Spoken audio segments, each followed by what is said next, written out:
Hello, and welcome to Reactica 2020. This is Flash Domino, and as you may know, this year we're doing something a little different. So just a heads up, this won't be your typical chain reaction showcase type of video.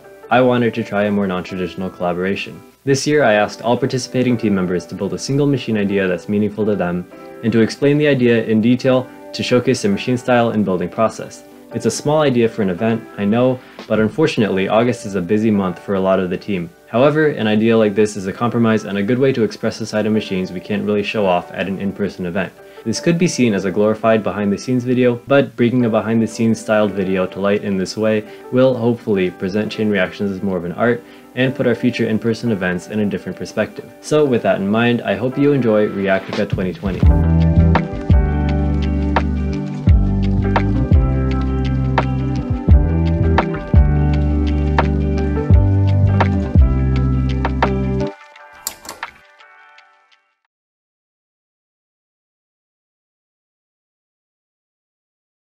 Hey YouTube, I'm the RGM guy 01, and I'll be talking a bit about my machine clip. The basic premise of the clip is an age-old machine idea. A ball on a string unwinds itself around a pole.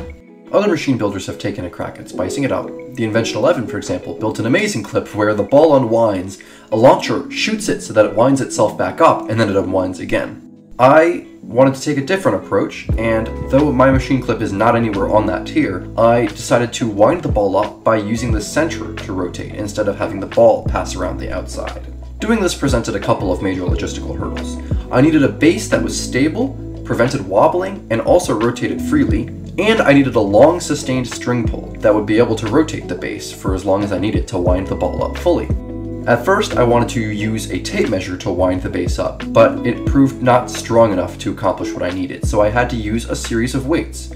Because the string pull needed to be longer than the actual height of my table, I had to use a series of weights that were pulling each other off the table instead of just one. Once I had the rotating base and the rotation mechanism built, I had to build a mechanism to hold the ball back while the base rotated. Otherwise, the ball would just rotate with the pole and it wouldn't get wound up at all. I elected to use a slanted track with its higher end at a sizable elevation. That way, the string would wind itself around the top of the pole fairly tightly, instead of loosely around the entire height of the pole. Also, having a slanted track allows the ball to be dragged upwards from right to left until eventually it's pulled off the end and begins unwinding. The slanted track actually gave me another idea as well. I'm very fond of large, unpredictable movements in my machines, and as I was working with the track, I initially wanted it to be stationary, but I realized that if I had it fall forwards towards the camera, it would be in a position that would allow me to have a ball roll from right to left in a different direction than its original incline. This would be a very interesting and unpredictable movement that could spice up the machine clip considerably. Also, having the bottom end of the track at a higher elevation allowed me to include clever connections like the spinning and flipping cups on the right.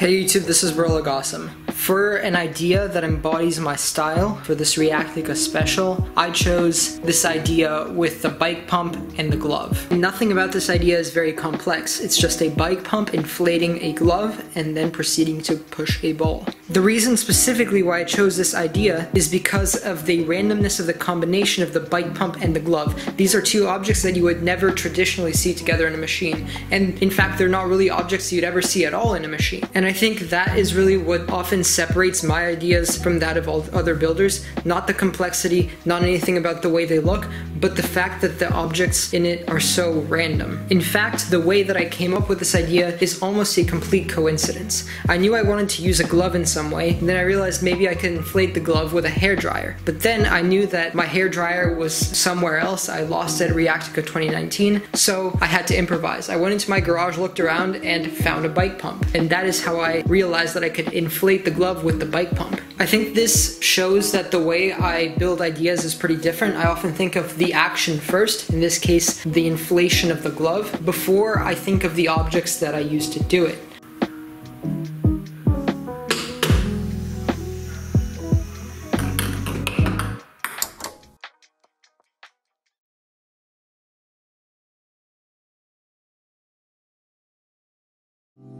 Alright, so going into this trick, I didn't really know exactly what I wanted to do. I started playing around with these mini red cups that I got about a year ago and thought maybe I'd do some kind of one ball path using centrifugal force, but early into my first building session, I actually thought of a pretty interesting idea to use a giant K'NEX wheel with cups attached to the end. And as soon as I thought of that, I quickly made the connection that if the wheel is spinning and all the cups are facing towards the middle, I could place the ball inside and get the cups to sort of juggle the ping pong ball as the wheel moves, with gravity only pushing the ball out of each cup once they tilt to a specific angle. I also discovered that if I could get the ball to skip 3 cups at a time, it would be able to land in every single cup on the wheel exactly once, and I could leave the final spoke on the wheel empty so the ball could fall through. I really love tricks that have sort of a visual centerpiece element to them, and I thought the wheel itself looked really visually captivating, so after I built the actual Ferris wheel structure, I decided to try to center it in the middle of the clip and spread out the connections sort of evenly along the outside. One thing I was weary of was to not have any connections blocking the actual main focal point of the trick, which is obviously the wheel. So I ended up placing a ball bounce leading into the cup as opposed to a track, as well as a rotating K'NEX rod that quickly gets out of the way once the ball lands in the cup to trigger the billiard ball connection. The actual motor itself is also off to the side of the structure, not just for convenience, but so people can clearly see how it's being triggered. So being that this is a mini machine, I wanted to have some kind of interesting connection leading into the finale, which in this case is a pong shot. I was inspired by Lyle's clothespin launcher trick that he does every once in a while. He did one at Reactica 2019. I'm pretty sure he did one in Bet Losing Machine, but regardless, I think it's cool. So I set up one on the end of some rails leading out of the actual Ferris wheel centerpiece. I was definitely surprised at how high it launches the ball, because I feel like I remember it being a weaker launch in Lyle's videos, but it works either way, so I stuck with it and I think it looks good. I'm overall really proud of this. I think it came together well, and I think it's a pretty solid representation of my machine style. I hope you guys like it.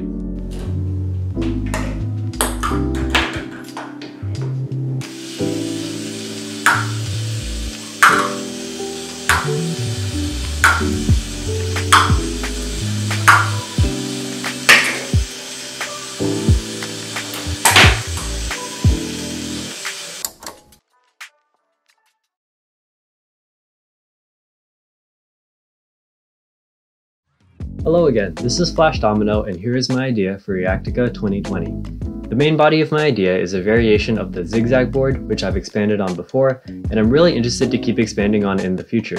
I decided to make a ZIGZAG board that tilts 2 ways, which is something I've seen a couple times before with a single ZIGZAG track, but not with blocks and a ZIGZAG board formation. In addition, I'm having the blocks fall over to form the tracks before the board tilts.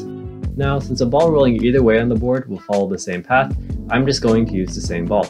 I decided to make holders on both ends of the board out of straws, which I've recently picked up as a great material for track since they're so reusable. For the connections, I made them very short, so the majority of the trick is still spent on the main board. I found my style is getting more and more minimalistic, and I wanted to accomplish these actions with as few objects as possible. So just some levers and dominoes in this case. Something kinda unconventional that I also do is I reinforce hot glue with tape, especially on levers. I didn't do it to every lever here, just to the board for being the board and to this lever that carries this barrel weight. The flexibility of the tape takes some of the force so it doesn't all go to the hot glue. And while some people may think using both hot glue and tape goes overboard, I think it helps not wear the objects down when you're resetting these over and over. One last thing to mention is that every motion is super controlled with hinges, barriers, and magnets. While machine tricks have varying levels of trial and error during their build process, this trick didn't need much of it because every object can be secured. So that's the trick. Let's see how it works.